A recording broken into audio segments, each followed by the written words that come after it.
عزتمند مسلمانانو د یو شرابي واقعه ته بیانوم. اشرف علي تانوي رحمت الله علیه دا واقعه نقل کړې ده.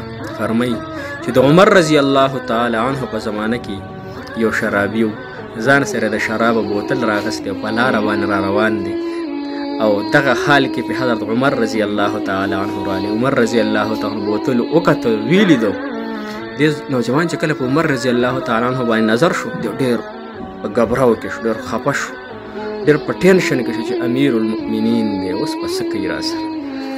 نو دا بوتل په خپل صادر کې پټ کړ، په خپل ترخ کې چې کله عمر رضی الله تعالی عنه نږدې شو د پړ کې وی دی شرابي. یا الله هی زما الله ما باندې پرده راواچې، الله یا الله ما باندې پرده راواچې. خو نن زه امیر المؤمنین په دې شرابو کې وکتلم، څومره خفه شي الله. زه به وشرمېږم الله، نن په ما د خپل حیا صادر پرده راواچې الله. زه به آینده دپاره دا ګناه نه کوم الله.